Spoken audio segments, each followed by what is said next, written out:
Mike, my fourth question for you is, we know that recruiters tell a story when they reach out to candidates. They tell the story of the company, and in that story, we try to reach and talk about the culture of the company. So what tips you have for job seekers in terms of selling themselves or telling their story when they are being interviewed? Sure. So for job seekers, my first thing that I like to tell job seekers is know what questions you're going to be asked. Okay. So technical questions, we may not know ahead of time, but you're going to be asked the same general questions every time you interview, right?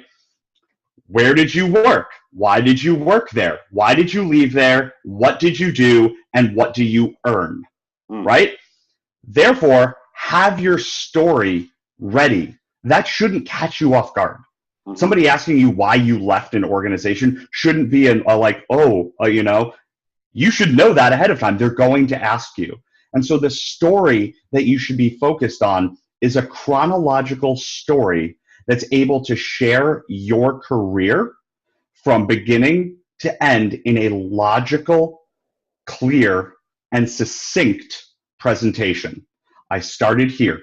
Here's the reason I worked here. Here's what I did.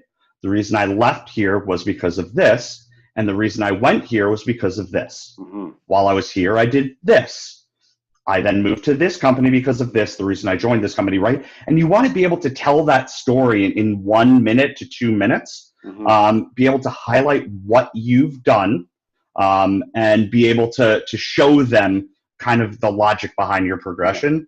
One of the things I will warn job seekers, be mindful of the pronouns and the verbs that you're using. That sounds weird, but when you're climbing through your job progression, don't say we did, right? Because it's great what you did. It's great that you worked on a team. I'm not downplaying that.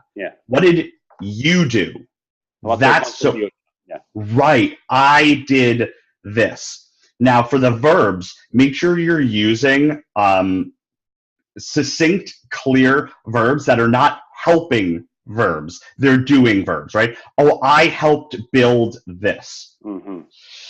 As opposed to, I built a part of this that did this. Oh, okay. You're a builder, not a helper. Okay. And those are going to be really important ways to sell your story.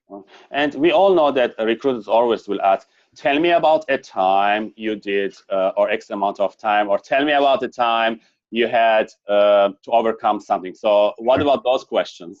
Sure. So the behavioral-based interview questions are super popular right now, and they're good. They're good. I think some companies overdo it a little bit, but it's not important. So when answering a behavioral-based interview question, we always want to use something called the STAR methodology, STAR. So first, you state your situation, then the task you were given, then the action that you took to complete that task, and then finally, what were the results? So tell me about a time when you were able to help an organization further define their recruiting process. Well, I went into company XYZ, and here was what they were currently doing. I was given the task of introducing these different technology platforms and creating better processes. Here's what I did. I introduced that platform to everybody. I gave them training on that platform, and we worked through the workflow with their current ATS and established these best practices moving forward. As a result, the entire team was able to work more efficiently together, and were able to place 25% more placements in a shorter period of time.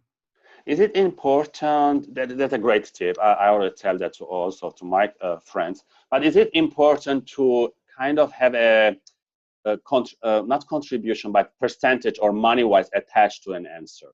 Is it important to show that? If you can, you're not always going to be in a profit center of a company. If you can show how you've saved or how you've generated money, that's great. That's awesome. There are going to be certain skill sets, though, within an organization where that may not be the fundamental part of the job or your role or responsibility. So think about what your role or responsibility is. Are you a profit center or are you a cost center? If you're a profit center, you need to be talking about money and ROI. If you're a cost center, you need to be talking about enablement of a profit center. Okay, great. Those are great tips. So again, if you like our tips, the STAR method is very great to answering behavior question. Like and share this video. If you have any questions, you can leave them below, and subscribe to the channel, and tune in tomorrow for the final question with Mike.